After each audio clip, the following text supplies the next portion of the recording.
Hey, what's up, everybody? And I want to welcome you to a special top 12 list.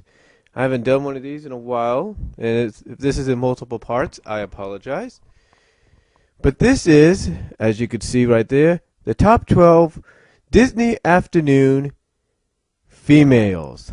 That's right, the top 12 Disney Afternoon females. Now, just to let you know, this show may be, or this not show, but this countdown may be controversial in the eyes of some of you. Some of you may feel that, certain characters deserve to be a little higher, or so, and you might feel that some characters don't need to be on here. But this is just my opinion on who I feel is the top 12 Disney Afternoon females. So, with that being said, let's get started with number 12. And number 12 is Gandra D from DuckTales. Now, for some of you that don't know who Gandra D is, Gandra D was introduced in the miniseries made-for-television animated movie DuckTales, the Gizmo Duck movie. I can't think of the name. Super Ducks, I think, is what it was called. Super Ducks is what it was called. So she was introduced in there because it also introduced us to Fenton Crackshell, who was smitten over Gandra, but didn't know that Gandra felt the same way about him. Now, what Gandra doesn't know throughout the series, even doing Super Ducks, is Fenton is indeed the new hero in town, Gizmo Duck. That Gizmo Duck and Fenton are the same person. So anyway, Gandra does kind of find herself in situations due to that fact. In fact, one situation is in the episode Metal Attraction. What happens is that Gyro invents or builds and creates, I should say, a robotic maid. Now this robotic maid, after being installed with some human emotions and feelings, falls for Gizmo Duck when Fenton has to come over to Scrooge's mansion and help him out at the money bin. So basically she falls for Gizmo Duck. But just like Gandra, Robotica, and this is the name of that robotic maid, doesn't know that Fenton and Gizmo Duck are the same person. She doesn't know that. She thinks Gizmo Duck's totally organic. Gizmo Duck's totally robotic. So anyway, long story short, because Fenton, as Gizmo Duck, doesn't want to, go study with her or anything, or go steady with her, she blows a fuse, starts losing it, and then by trying to find out who could be this other woman, she overhears Scrooge trying to call Fenton, as Gizmo Duck. She overhears Scrooge trying to call Fenton or Gizmo Duck, or whatever you want to say, and then assumes that after Scrooge hangs up the phone and then figures he has to be at Gandra D's, she assumes Gandra is the other woman. Now, this is true, but it's not true in in Fenton's alter ego's case. It's true for Fenton that Gandra is the other woman, but not for his alter ego Gizmo Duck. So anyway, long story short, Fenton as Gizmo Duck has to help save Gandra from nearly getting blown to pieces. But still, Gandra doesn't know that both are the same person. So anyway, but even though she does have some time in there, the thing is, here's what's funny about Gandra. The other episode that she was sort of a co-star in was The Duck That Knew Too Much. And we find out towards the end of the episode, as we get towards the end of the episode, that she knows robotic espionage electronics, or whatever espionage robotics, or whatever you want to call it, because it's a class that apparently the college that she goes to at night for night classes, the class that she wanted to get in, which was I think nail polishing or something, was booked, filled out, full, if you will. So the only one that was open was robotic espionage or espionage robotics. So she does kind of help out a little bit in that episode. That does show she has potential to help out and be more than just, a pretty face and more than just a damsel in distress and stuff like that.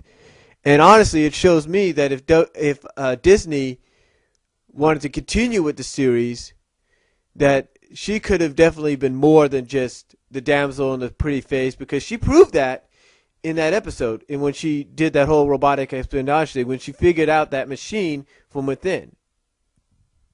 So, I believe, honestly, she could have definitely provided more than just being eye candy, if you will, for Fenton and for anybody else. And I believe, honestly, if they wanted to continue the series, she could have been a female version of Gizmodeck. She could have been the female Gizmodeck. Well, anyway, even though she didn't really do much, she still contributed in some ways, and that's why she is number 12 on this list. Starting it out, that is.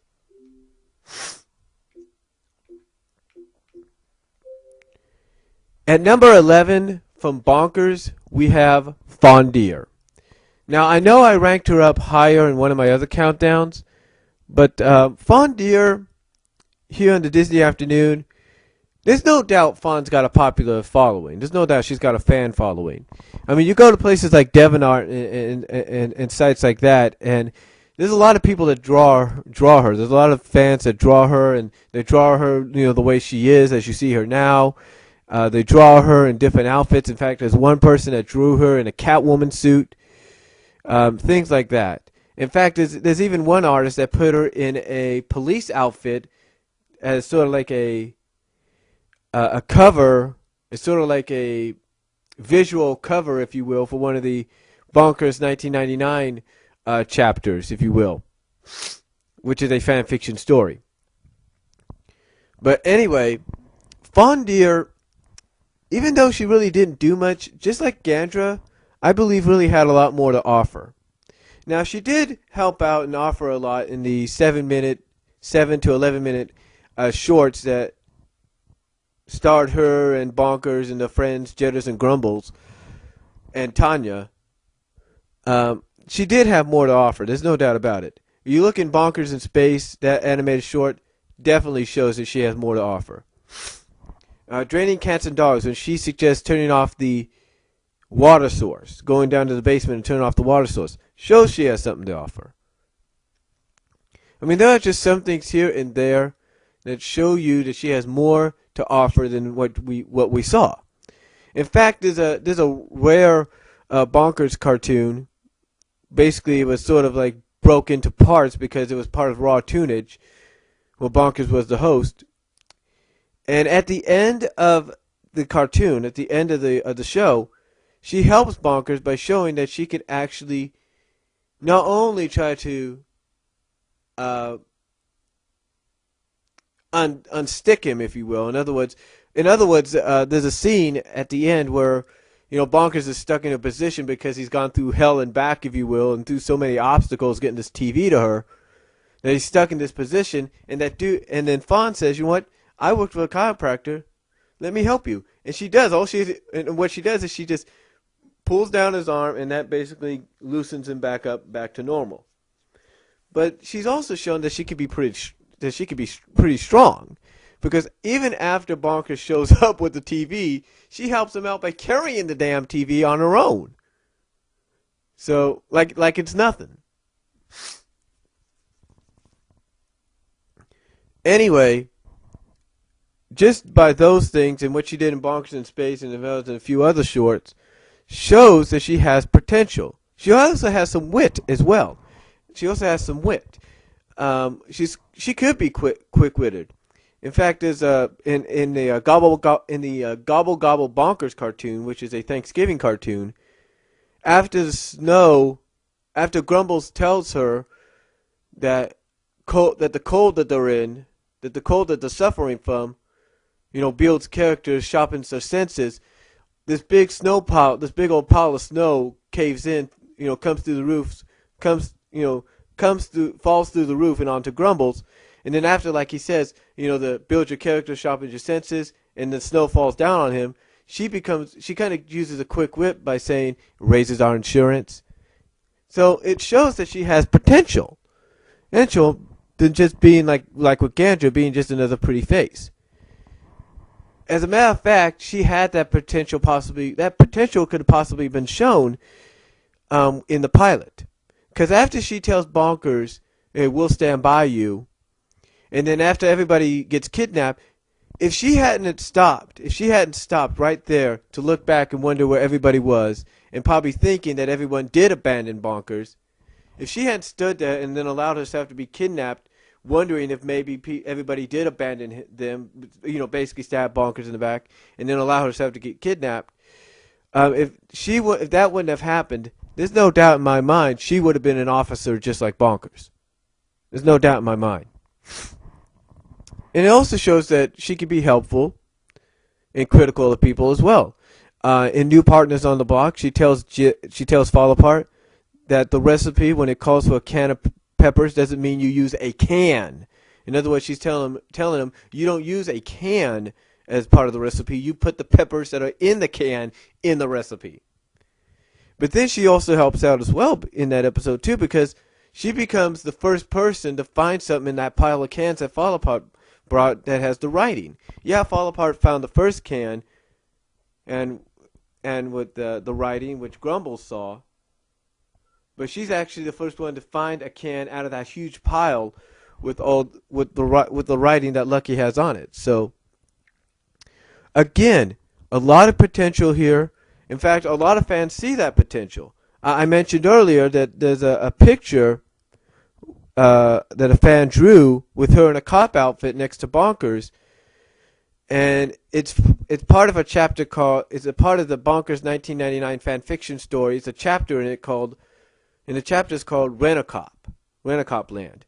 And basically in the chapter, she, along with Jetters and a few other toons, have to basically stand in as replacement officers, as replacement cops, because the others have been laid off.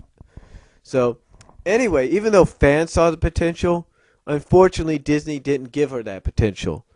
Yeah, they kind of showed it at times, like with Bonkers in Space, showed the quick wit that she had in Gobble Gobble Bonkers, and showed that, she could be more helpful in some areas. So, but unfortunately, due to that, she can only be up at number 11 because, she did contribute a lot during the shorts, and showed that in some of those shorts and even some of the series episodes, she showed that she has more to offer than we thought. So that's why FondDee is at number 11.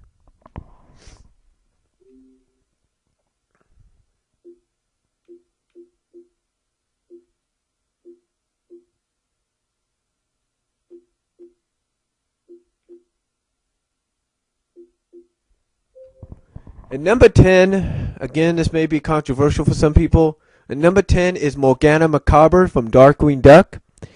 Morana, let me just say this. She may not have appeared as much in Darkwing Duck as we would hope for, but I can tell you this. When she did appear, this girl could go. I mean, this girl had attitude. She had power. She had it all. The unfortunate thing was she only appeared in, I think, maybe what? 6 episodes. Maybe 6 or 7 maybe 6 episodes. I don't know how many episodes she appeared in. She appeared in her debut episode. She appeared in Ghoul of My Dreams. She appeared in the 2-parter Justice Ducks. My Valentine Ghoul, which was, I think, okay, wait a minute. Her debut episode, Ghoul of My Dreams. The 2 Justice Duck episodes, which were 4 right there. Monsters or Us, which was 5.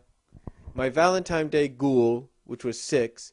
So basically she appeared so far in 7 episodes out of the 70 plus episodes that Darkwing had.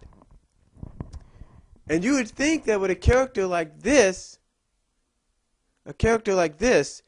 Morana, that they would use her more often. Hell. She gets used, I think, probably more often in the Boom Studios comic book version of Darkwing Duck than anything else. In fact, she's on the freaking cover of issue 7. She's on the freaking cover of issue 7, battling it out, sorcerer to sorcerer with uh with Magica, Dispel. I mean, how badass is that? But unfortunately, due to the fact that she only appeared in 7 episodes, kind of is the reason she's dropped. But there's no doubt in those 7 episodes she became popular. She showed she had the potential. She showed she could be badass. She showed she can have more to offer in more episodes if they had given her more screen time than just the 7 they put her in. There's no doubt in my mind she could have had more screen time, folks. No doubt. But unfortunately, Disney didn't allow that to happen, and that's why Morana ended up at number 10. Again, she has, just in the 7 episodes she was in, she proved she had more to offer than probably any other character on that show. Darkwing excluded. Even Gosling, she even outshined Gosling. Let's put it that way. So, I don't know why they didn't use her much more. But like I said, she's on the freaking cover of issue 7 of Darkwing Duck from Boom Studios. What does that tell you? And it's a badass cover with her battling it out with Magica Dispel. But again, she even outshined Gosling, who became a popular character because of Darkwing Duck. She even outshined her in some ways, and I think many people would agree. But again, unfortunately, Disney did not give her the opportunity to appear in more episodes, which I think would have really benefited her. But still, she cracks the top 10 at number 10 of the top 12 Disney Afternoon females, in my opinion.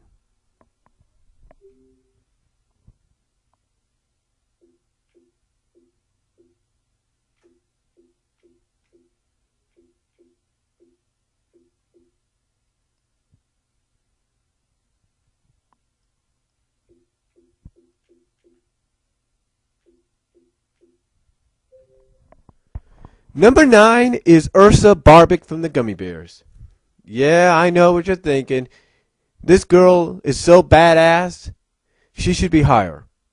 Well, just like Morana, unfortunately, she only appeared in a few episodes. Return to Usela, the one where she's training Buddy to be the, she's training Buddy to be for that test that he has to do. As well as she appeared in the final episode of the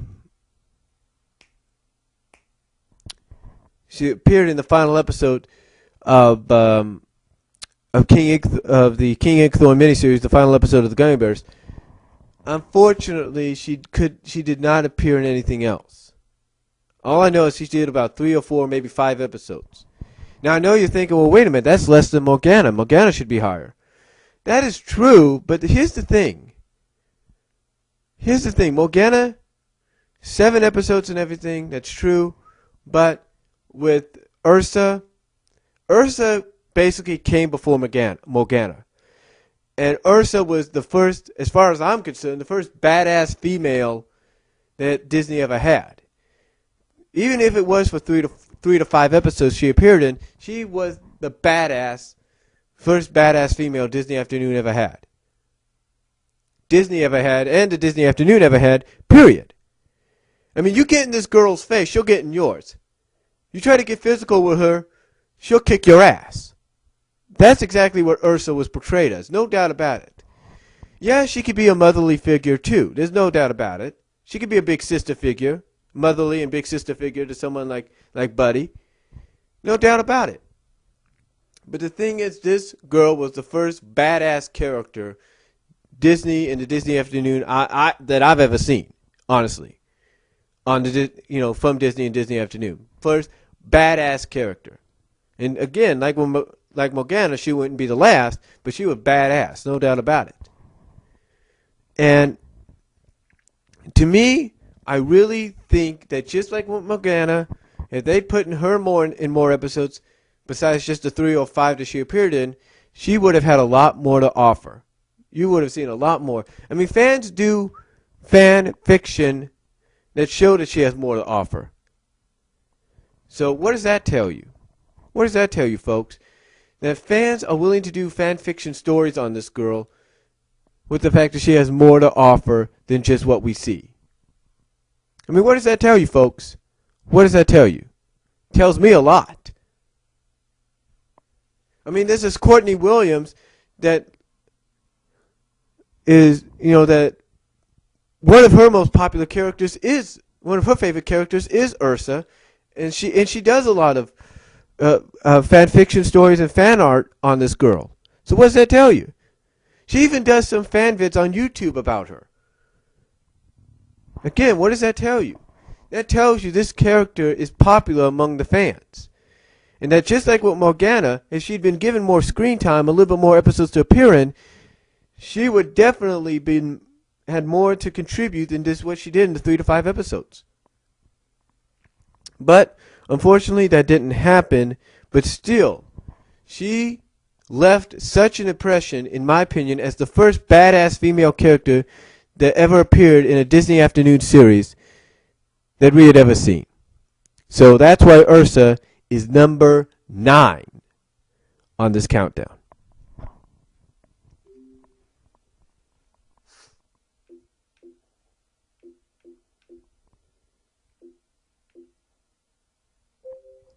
Number 8, this is from Bonkers as well. Number 8 is Miranda Wright. Now, Miranda appeared in 19 episodes. Actually, 20 if you count New Partners on the Block. And you want to talk about a badass character. Someone that was badass at times, but was also very loving, very caring, and very understanding of Bonkers.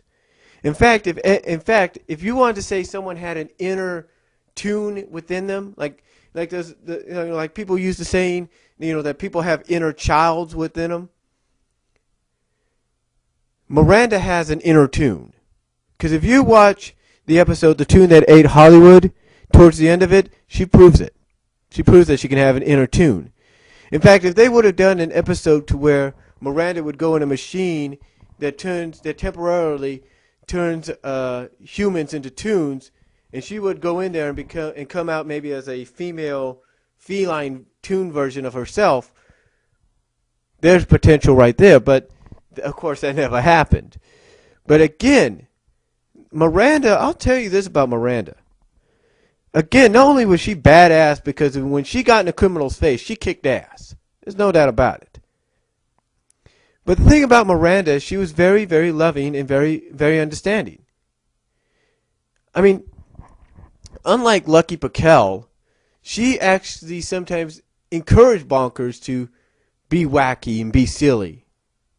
But she also took things seriously. There's no doubt about that. In fact, when Bonkers thought Lucky was dead, who was the first person to comfort him? Miranda. Miranda was the first person to comfort him. I mean, think about it. Out of all the characters in the Bonkers series, she was the first one. In fact, in the episode Crippling Rivalry, she's trying to call up the TV station. Bonkers calls it before her. She's watching on TV, and she's hearing Bonkers basically saying, "Hey, I don't want Miranda to get hurt. I will do what I have to do. I will turn in my badge to make sure my friend doesn't get hurt." And Miranda's, she's holding the phone to her chest, like the phone to her heart, basically, like she's looking at this, and she's like, "No, don't do this." She doesn't, because she cares about him. She doesn't want to see him go.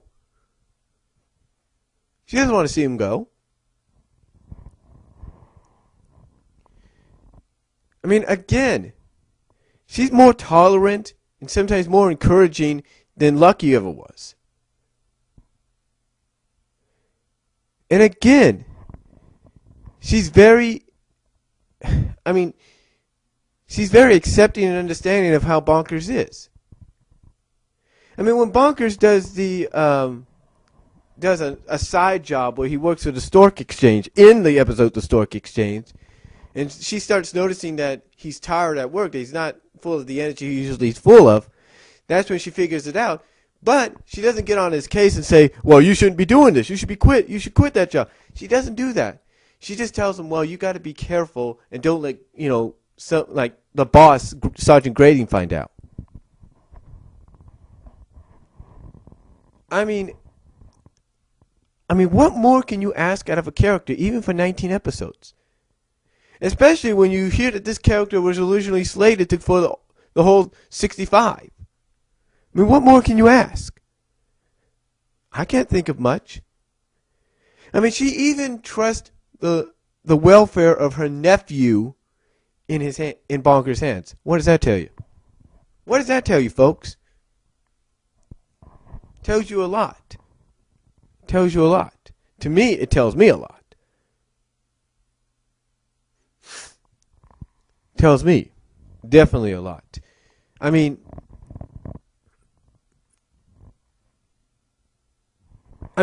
even in dreams, she's helpful. So, what more can you ask out of a character? And that is why Miranda is number 8 on this countdown. Yes, she only appeared in 19 to 20 episodes, but what more can you ask?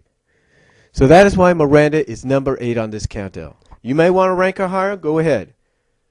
But that's why she's number 8 on the top 12 Disney Afternoon females.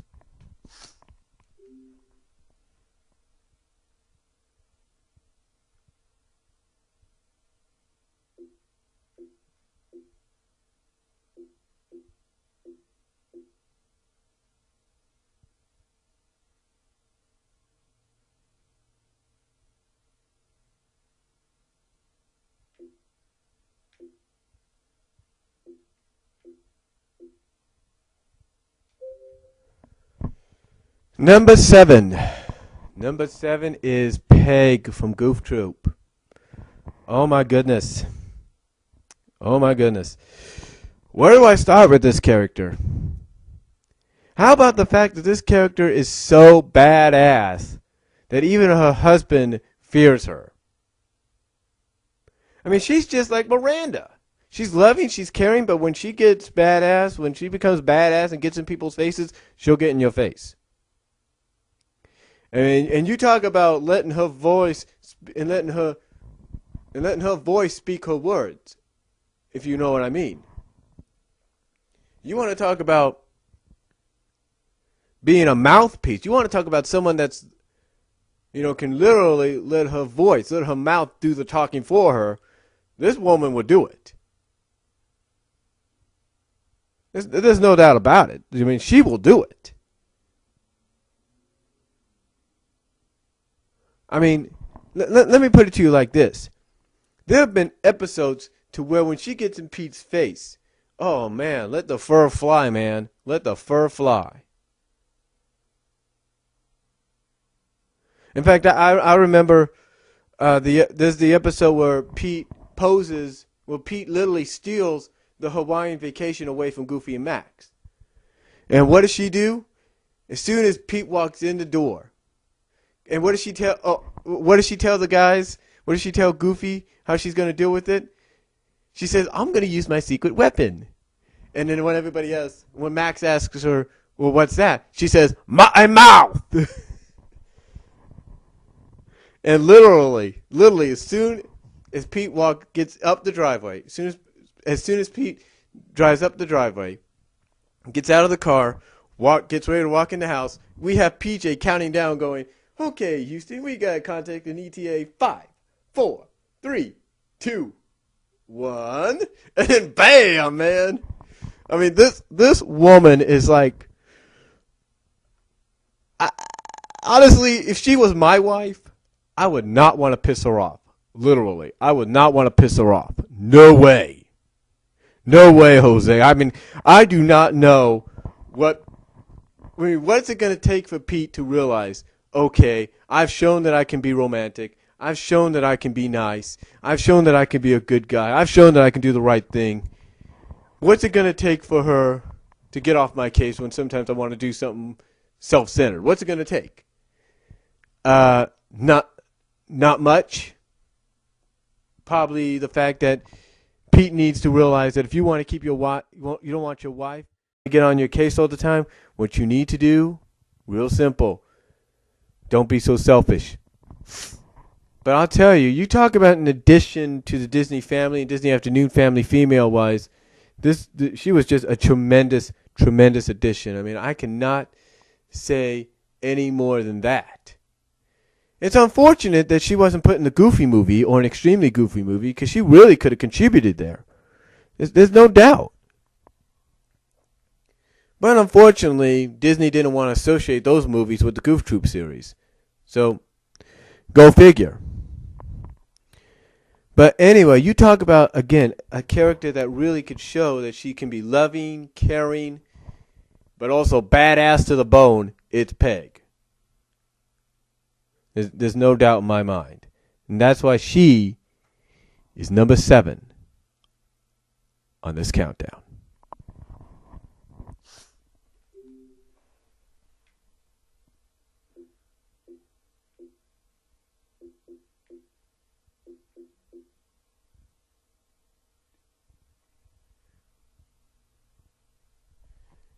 Okay, next up, ladies and gentlemen, number 6 is Sunny Gummy from Gummy Bears. Now, I know you're thinking, well, how could she be at number 6? Well, she's appeared in more episodes. And even though she isn't badass like Ursa is, she's still very credible. She still has a lot of credibility, people. I mean, the things that this girl goes through sometimes to achieve her dreams. I mean, she literally will go to any lengths to try to modernize gummy tradition. She will go to any lengths to try to live her dream to be a gummy princess. She will go to any lengths to basically begin a new era, a new chapter in gummy history. In fact, she becomes part of gummy history in an episode about a quilt. And again, she has a lot of credibility. I mean, she's best friends with Princess Kala, and she helps Kala learn more about Gummy Glam, while Kala, in exchange, teaches her a lot more about the human world. Now, with that said, again, she has a lot more credibility than people give her credit for. Now, the reason I say that is because if you want a character that if you're a preteen or a kid that's getting ready to be a preteen back in the 80s and 90s and you needed a character from this show to relate to, Sunny was that character. Yeah, Cubby was the same way too. If you needed 2 characters to relate to, they were the characters. But again, Sunny has proven that she'll go to any lengths to achieve her dreams, aims to kind of add a new, unique twist on history and tradition. But she's also proven that sometimes the old ways are the best. She's also proven that sometimes you need to do things the right way, and she does it. There's no doubt about it. You know, she even though she gets into an argument with Kala in the episode May the Best Princess Win, she goes to even though she gets into an argument with her, she's still willing to save her friend. She's still willing to be there for her friend. So, I mean, what can you ask about Sunny Gummy besides all of that? I mean, even in Rocking Chair Bear, I should say, when she ends up losing her youth, thanks to Lady Bane, even at the old age she gets to, she's still credible. She's still able to take Lady Bane and trick her, and thus regain her youth. So, again, what more can you ask for out of a character besides all that? I mean, here's a character that cares very much for Cubby. Now, some people may say, well, that's because they're brother and sister like. Maybe, but again, I've always assumed that if they would have made the characters older and done a feature film and all that, there would have been more to it. Trust me. But, you know, here's somebody that's willing to go out of her way and help Cubby. I mean, even when it looks like Cubby's going to leave them, I can't think of the episode right now, and he's going to go with Chummy to go find the great gummies. Sunny tells him she never thought he was really a pest. So, again, what more can you ask for out of a character? What more? So that's why Sunny Gummy is number 6 on this countdown. And because what more can you ask for?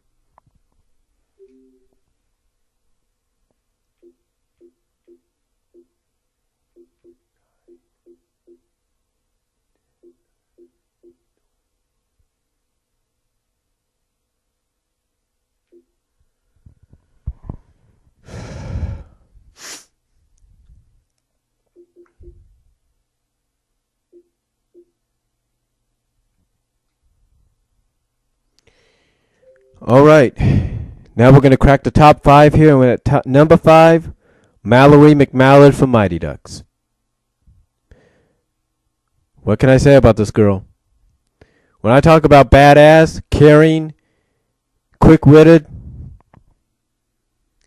this character has them all. Literally. She takes her job as part of the team serious.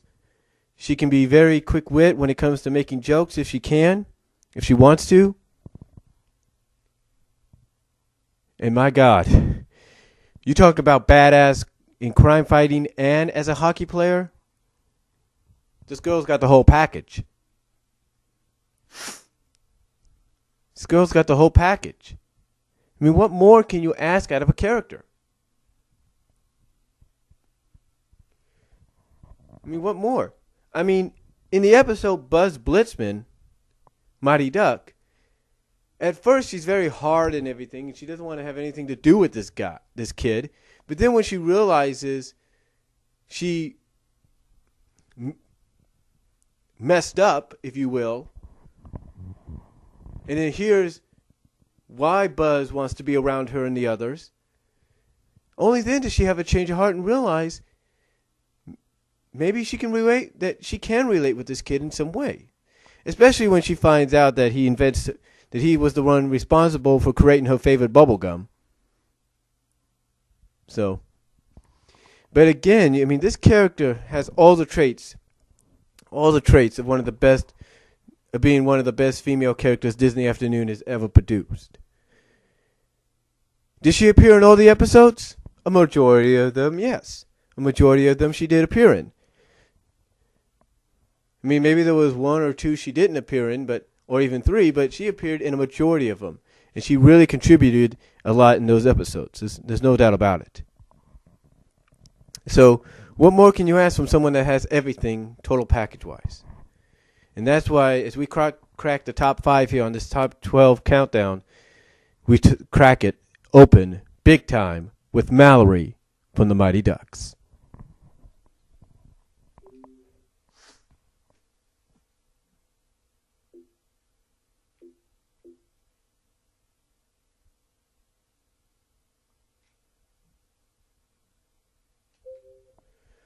All right, at number 4 is Jasmine. Now, I know what you're thinking. Jasmine? How can Jasmine be a Disney Afternoon female? Well, believe it or not, folks, she is. Because you see, in 1994, after the Return of Jafar sequel to Aladdin, to the 92 Aladdin movie came out, the Return of Jafar was actually not only a sequel to the 92 film, but it was also sort of like a pilot movie for the new Aladdin series. And folks, let me tell you something. Jasmine really, really can contribute in this series. She has contributed. There's no doubt. I mean, even in the series finale, which was a movie, which was The King of Thieves, she showed that she can contribute. I mean, let's put it this way. She can kick ass. This girl was able to show that she could kick ass in the series. That she was more than just a pretty face. That she was more than just one of the traditional Disney princesses we see today. She proved she can kick some damn ass. And she did just that in many episodes at times. And she can be also quick-witted and funny. There's no doubt. She had some funny moments at times. In fact, one of the episodes called "Do the Rat Thing," she was the main focus there because she wanted to prove to Aladdin and Genie that she could be a street rat. And what happens? She has to prove it as an actual street rat that she can live on her own. Or she can make it on her own. Of course, she had Iago helping her too. But anyway, she has proven countless times and times, again and again and again, that she is more than just a pretty face in the series. I mean, she tried proving it in the episode where they teamed up with that pirate on that flying ship, and she showed that she could throw a harpoon real straight. I mean, she even made fun of her. She even mocked herself when she got lost in the desert, or actually the captain put her in the desert because he felt she was too much of a risk. She even marks herself by saying, "Oh, look, I can, like, Aladdin can't save the kingdom without me. Oh, look, I can throw a harpoon." I mean, literally, if that doesn't crack you up at times, something like that doesn't crack you up, I don't know what does. I mean, she has really proven she can adapt to any situation too. There was an episode where she turned into this naga-like snake-like creature, and she showed that even though she wanted to get away from everybody because she didn't want to hurt anybody, she showed that she could adapt to that situation.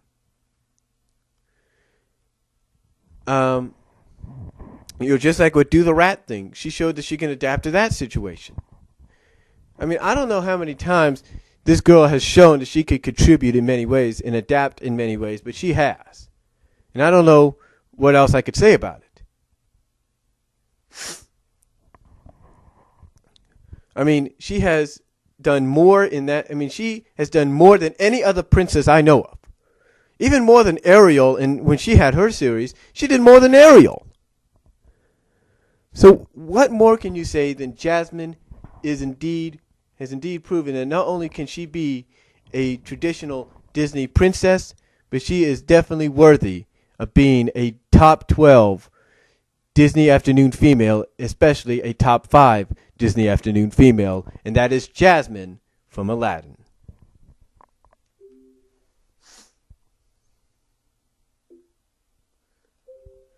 All right, number 3 is Rebecca Cunningham from Tailspin.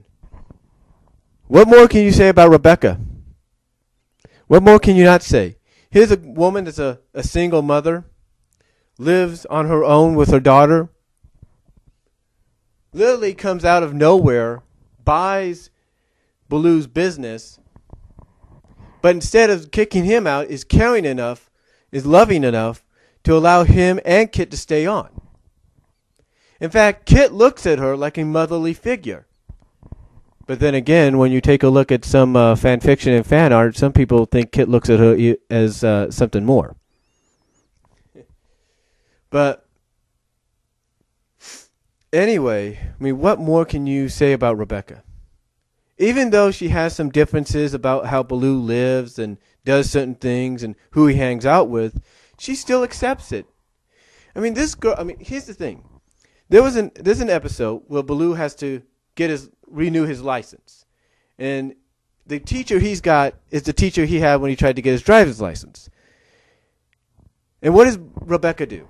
Rebecca actually throws him a pepper upper party. Basically a feel better, don't feel so down about yourself. Pick yourself up. Be positive kind of like party. I mean, who would do that for not just their employee, but their friend? Who else would do that, folks? Not many that I can think of. Not many that I can think of, folks. But Rebecca, she did that. She did that. She's even got. Okay. The episode Bringing Down Babyface. She goes to lengths to help Baloo by dressing up, by changing her hairstyle, putting on a sparkly dress, boas, lipstick, eyeshadow. Of course, at the time, this was sort of traditional in Disney afternoon cartoons. I mean, you talk about links she can go to. And you know what? Not only is she a single mother, not only is she an owner of her own business, but she can fly a damn plane. I mean, this picture right here is the first episode. That book she has in her hand, that book she has was, she thought at first it would help her learn, but she actually learns from now on by learning from Baloo. But the thing is, she can fly a damn plane. And she's even admitted at times when she thinks she's right, she finds out she's wrong, and she's admitted it. How many more people can say that? And the links, and here's the links, and here's the thing. The links she'll go to save her daughter. Mommy for a Day. She literally, without a board, for the first time, it's not the last, but for the first time, straps that rope that they have in the back of the plane, opens up the damn doors, and shoo, gets herself sucked out just to save her daughter. She does the same thing in The Incredible Shrinking Molly. She does that, and that's where she also has a little bit of quick wit as well, some very humorous quick wit. Because after she, opens up the doors and, again, just like she did in Mommy for a Day, allows herself to be sucked out, what happens? Baloo tells her, hang on, and then all of a sudden here she comes around to his side of the window, or his side of the plane, and says, she knocks on the window and says, I don't let him go.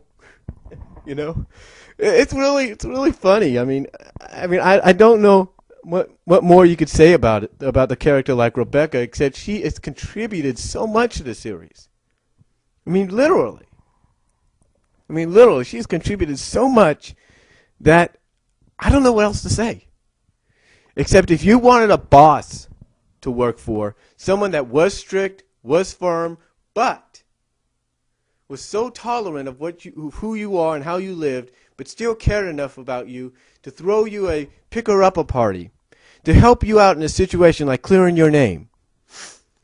If you wanted somebody that was willing to put their life on the line for their daughter, or even their friends in the way she does, here she is, Rebecca Cunningham. What more can you say from a character that has earned the right at being number 3 on this top 12 countdown?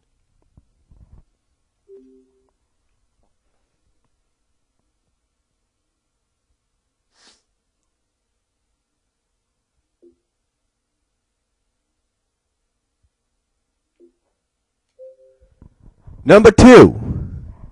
Number 2 is Alisa Maza from Gargoyles. That's right, Alisa Maza from Gargoyles. Now you're probably saying to yourself, whoa, hold the phone, Alisa? Are you kidding? I'm not kidding, folks. I'm not kidding. I'll tell you why. Loving, badass, the whole 9 yards, folks. Whole 9 yards. I mean, this Alisa Maza is the kind of cop that you want patrolling your areas. This is the kind of detective cop you want solving your cases. This is the kind of detective cop you want as your friend. And that's what she is. I mean, it's like Nostalgia Critic says. She's kind of like with Goliath and the other Gargoyles. She's like the April O'Neil for them. But she's more like if April was packing, and literally packing. And this girl packs, no doubt about it. She packs all the time. I mean, she is ready for action no matter what. Her main rival, of course, is Demona. Because Demona feels as though she stole Goliath from her and brainwashed Goliath into thinking humans are good people. I mean, but she is this... I mean, what can you say about Alisa? I mean, here's a woman, here's a detective, a woman, a friend of Goliath that goes across the sea with him to an unknown land, an unknown island called Avalon. And that she actually puts her job on the line by doing that, because you got to be thinking, what are the other officers at the NYPD thinking? They're going like, where's Alisa? Why hasn't she been in for the past few days? No one really knows. But that's just the thing. Who's willing to go that far? Huh? Here's another thing. Who's willing to put her differences aside, her social and cultural differences aside, to pursue a relationship with somebody that turns to stone? Literally. I mean, this girl has it all. This woman has it all. And that is why Alisa Maza is number 2. I know some people may not agree with it, but that's why she's number 2 on this list. Because she has so much she has contributed. There's so much she's contributed. I mean, there's nothing more you can ask for. And that's why she is number 2 on this top 12 list of the Disney Afternoon females.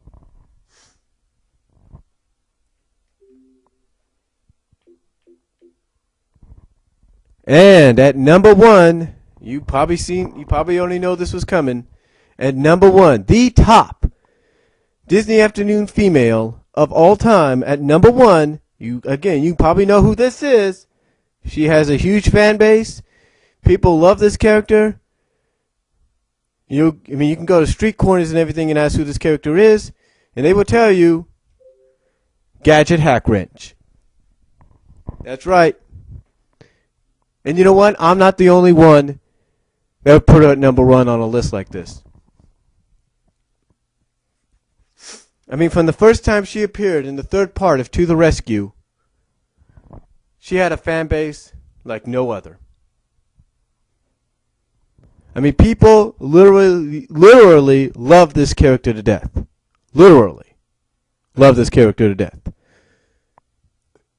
I mean, there are websites, web rings, DeviantArt, fan arts, fan fiction. I mean, anything and everything you can think of, people, have put her on. People have even put her on T-shirts. Think about that. You want to know how popular this character is? How much people love this character? Ian Brill of Boom Studios, who writes the Darkwing Duck, the DuckTales, and the Rescue Rangers comics, sort of made her like the focal point of the first story arc in some ways. Like, she's basically saying she was the only one that could shut down the ARS. Literally. I mean, this girl has it all. Has it all, folks. I mean, I don't know how much more I could say. She literally has it all. You piss her off, she'll get in your face.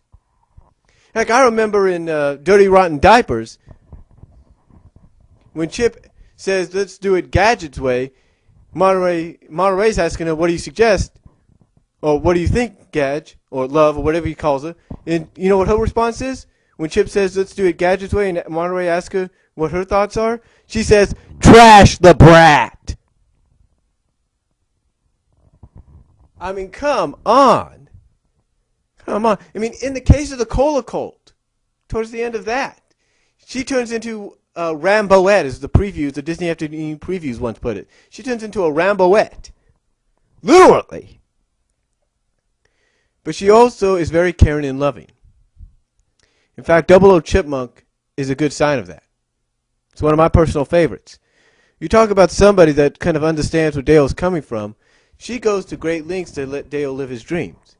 She literally gets Monterey and Chip to help her let Dale live his dream. And what does she do?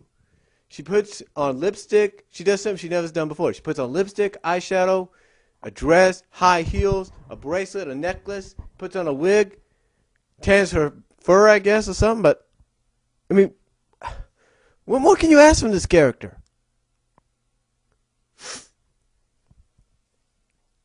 And, what makes her funny sometimes is, what makes her funny and popular is just who she is and how she acts. One of her most humorous comedic traits is when she says no problems. And then literally everybody has to duck for shelter because when she says that, the exact opposite happens. And then another thing that makes her funny and popular is when she starts rambling on. It gets on Monterey's nerves. She's like, hey, okay, whatever. Like in Shell Shock, that episode. Towards the end, she's like, well, she's telling Monty, see, I told you they'd be less crabby because the shell's back in the back. I mean, there's still crabs in it, but I mean, literally, Just like that. I mean, I'll tell you. I mean, what more can you ask from a character like that? I mean, she is definitely. Oh my gosh! Not one episode has she ever missed. Not one episode has ever been seen without her. I mean, what more can you ask? What more can you ask from the number one Disney Afternoon female of all time, in my opinion, Gadget Hackwrench? What can you ask? Not much. And that's why she has this top spot. And that, my friends, is my top 12 countdown of the top 12 Disney Afternoon females. I know it's controversial, maybe. Some of you may have a difference of opinion. But it's my countdown. Say of it what you will. I apologize for this being in multiple parts. But I hope you enjoyed this video. I'll talk to you later.